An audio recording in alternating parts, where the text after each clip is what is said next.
Selangkah lagi Ole Romeni join ke klubnya Erick Thohir Oxford United. Wow. Dan nilai transfernya adalah sekitar 2 juta euro. Atau kalau misalnya kita convert ke rupiah itu sekitar 33 miliar rupiah. Ini cerdas daripada Utrecht. Kenapa aku bisa bilang cerdas nih Utrecht? Karena mereka menggait Miliano Jonathan, pemain ya yang kita bilang ada keturunan Indonesianya asal Depok, dengan mahar sekitar 400.000 euro atau sekitar 6, berapa miliar. Dia merekrut murah tapi jual pemain dengan harga yang bisa kita bilang 5 kali lipat.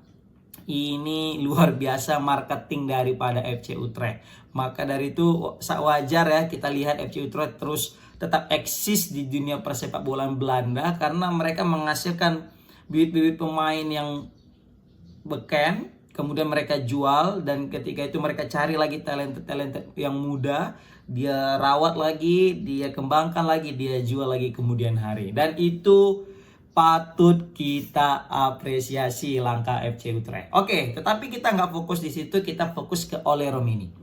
Ole Romeni ya dilansir sama The Telegraph ya, The Telegraph, baru juga dilansir sama thisway.id. Di situ disampaikan bahwasanya pemain asal Indonesia ini, asal Sumatera Utara ini selangkah lagi akan join dengan Oxford United. Kita tahu Oxford United ini dimiliki oleh Pak Erick Thohir sebagian besar sahamnya, dan ini akan menjadi kepindahan yang sensasional. Kenapa? Karena sebelumnya Oxford United sudah memiliki pemain Indonesia lainnya yaitu Marcelino Ferdinand. Nah, dengan hadirnya Ole Romeni ini semakin memperbanyak nama-nama pemain timnas Indonesia bermain di Liga Inggris meskipun bermain di kasta kedua atau Liga Championship. Ya meskipun di klub yang mana pemiliknya Indonesia. Ya ini bisa-bisa nanti kayaknya Miss Hilgers nyusul ya kan, Orat Mangun nyusul, baru Bang Jai nyusul, baru kalau Bang Jai kayaknya enggak, Bang Jai ini kayak bakal jadi lebih besar lagi sama dengan Miss Hilgers, atau kayak pemain Rafael Strijk mungkin muncul. Terakhir jadi timnas Indonesia main di satu klub. Kebayang gak tuh? Kira-kira bersaing gak nanti di Liga Inggris gitu ya kan? Jadi kayak lebih padu gitu kan. Jadi gak perlu nunggu timnas Indonesia main FIFA lagi di jadwal FIFA. Cukup main di klub. Nanti ketika udah main jadwal FIFA udah lebih nyatu lagi. Itu pikiran-pikiran apa aku ya, imajinasiku aja. Tapi ya apapun bisa terjadi kan. Kalau betul-betul terjadi, waduh keren kali lah. Takutnya degradasi pula nanti Oxford United ke Liga 3 ya kan. Tapi enggak, aku yakin pasti tetap akan bisa bersaing guys. Gile. Oke, Ole Romeni selangkah lagi akan bergabung kepada Oxford. Ya kan? Kalau dilansir daripada thisway.id ini, dia akan tinggal satu langkah lagi yaitu tentang medis. Ya, jadi tinggal tes medis, dan jika nanti tes medis berjalan dengan lancar, maka Ole Romeni akan segera here we go. Ditambah lagi juga Ole Romeni ini apa ya bisa kita bilang ya, sudah pengen banget untuk pindah karena semenjak kedatangan Miliano Jonathan dari PTC Arnhem ke FC Utrecht, maka posisinya juga akan semakin terancam. Mereka berada di posisi yang sama, di posisi depan, walaupun Ole Romeni katanya itu sebagai striker utama, tetapi Ole Romeni juga bermain sebagai winger. Sama halnya dengan Miliano Jonathan yang bisa diletak sebagai striker utama, tapi posisi utamanya itu sebagai winger. Nah, jadi karena hadirnya seorang Miliano Jonathan, maka mau tidak mau Ole Romeni harus segera cari klub lain. Kalau tidak, nanti takutnya jadi penghangat bangku cadangan. Terbukti dari statistik juga ya, pemain Sumatera Utara ini Ole Romeni ini sudah melakoni sekitar 30 laga, 31 ya kalau nggak salah, dan baru mengemas 3 gol. Sebenarnya dari 30 laga dan 3 gol itu torehan yang tidak apa ya kita bilangnya, tidak gacor ya kan, tetapi ya dia masih muda, dia masih punya potensi untuk mengembangkan permainannya. Makanya dia harus mencari klub yang bisa memberikan dia waktu bermain atau menit bermain. Dan kayaknya Oxford United juga bisa menjadi solusi, jadi opsi untuk bermain. Karena meskipun bermain di Liga 2-nya Inggris, tapi ini Liga Inggris yang punya liga yang sangat kompetitif, mesti kuat dari dalam body ya, buat kuat mental juga ya. Kita tahu lah, kita tidak mendiskreditkan Liga Belanda ya, tetapi kita tahu kompetitifnya itu jauh lebih unggul Liga Inggris ketimbang Liga Belanda ya. Meskipun di Liga Belanda itu dia di Liga 1-nya, tapi di Eredivisie-nya, tapi di Liga Championship juga tidak kalah kuatnya, tidak kalah kompetitifnya. Nah, ini jadi peluang besar untuk Ole Romeni untuk mendapatkan sentuhannya. Bagaimana ketika dia bermain di NEC, di Willem dan sebagainya ya kan. Jadi dia bisa kembali mendapatkan ketajaman yang telah lama hilang, dan ketika nanti bermain di Oxford dia bisa mencetak gol kembali. Tapi aku takut ini, nggak tahu ya kalian takut apa enggak.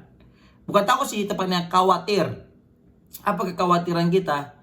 Takutnya Ole Romeni bergabung ke Oxford sama halnya kayak Marcelino, ya kan, yang mana tidak dimainkan, hanya dijadikan exposure, hanya dijadikan marketing biar follower, pengikut daripada Indonesia tidak pergi kemana-mana, tidak kesal. Karena kita sudah mulai kesal dengan Marcelino tidak dimainkan, hanya jadi pemain cadangan tapi tidak pernah diturunkan. Jadi kita agak kesal dengan Oxford, ya kan. Takutnya Ole Romeni menjadi korban kedua.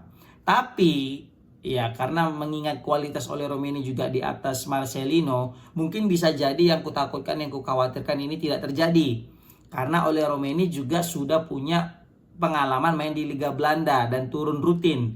Nah, bisa jadi Ole Romeni tidak senasib lah dengan Marcelino Ferdinand yang susah payah masuk ke tim utama atau susah payah untuk debut. Kayaknya untuk pemain sekelas Ole Romeni bisa lah untuk debut nanti di pertandingan selanjutnya. Yang kita tahu Oxford United saat ini terdampar di peringkat ke-20 karena memang kurang menterengnya mereka di Championship ini setelah berhasil promosi. Tetapi aku yakin juga ya, di balik kekhawatiran aku, kenapa aku tetap yakin juga Ole Romeni bakal dimainkan. Kenapa? Alasan yang paling masuk akal kenapa Ole Romeni bakal dimainkan. Mereka merekrut Ole Romeni ini pakai duit sekitar 2 juta euro, atau kalau kita konversi ke rupiah tadi berapa? 33 miliar. Itu bukan jumlah yang sedikit untuk merekrut pemain. Nah, maka dari itu kayaknya Oxford United juga nggak mau kayak buang-buang duit. Pasti mereka merekrut pemain dengan sesuai kebutuhan tim, apalagi mereka sampai bayar, kan gitu. Lain halnya dengan Marcelino. Marcelino datang ke Oxford United itu secara gratis kan, tidak ada bayaran, tidak ada mahar transfer di sana. Maka Oxford United juga tidak terlalu terbebani, paling cuma gaji doang ya kan. Tapi kalau udah ada mahar transfer sekitar 2 juta, pasti mereka juga tidak akan mau buat pemain ini mubazir, tidak dipakai dan sebagainya. Nah, ini menarik kita nanti guys. Yang jelas menurut laporan The Telegraph ya kan, transfer Ole Romeni ke Oxford itu melibatkan sekitar 2 juta atau 33 miliar. Nah, ini menarik kalau misalnya nanti turun debut, dan kita nggak sabar melihat performa daripada Ole Romeni ya kan. Semoga aja dengan hadirnya Ole Romeni di Oxford menjadi pembelajaran bagi Ole Romeni, mendapatkan ilmu-ilmu yang banyak sehingga nanti ketika main bersama timnas di kualifikasi Piala Dunia round 3 melawan Australia dapat langsung memberikan kontribusi guys. Tapi kayak mana perkembangan guys? Proses naturalisasi Ole Romeni. Jadi nggak nih kira-kira ya kan? Soalnya belum ada kabar-kabar nih. Soalnya kayak Pendix gercep, Miss Hilgers cepet ya kan, Martin Paes cepet. Tapi giliran Ole Romeni gara-gara mungkin waktu lama ya, masih lama lagi kok main gitu ya kan. Jadi agak-agak berleha-leha dulu lah, santai dulu. Mungkin kayak gitu ya kan. Tapi kita dukung tetap pemain-pemain timnas kita ini untuk berkarir di luar negeri. Selagi pemain timnas kita ini mau berkarir di luar negeri dan mendapatkan menit bermain, selalu tetap kita dukung. Yang tidak mendapatkan waktu bermain juga tetap kita dukung lah, biar mereka tidak putus asa dan terus mendapatkan kesempatan, kepercayaan untuk bisa bermain. Oke, komen di kolom komentar gimana pendapat kalian tentang selangkah lagi Ole Romeni akan berseragam Oxford United. Assalamualaikum warahmatullahi wabarakatuh. Iya, kira-kira jadi bahan marketing nggak? Coba komen di kolom komentar.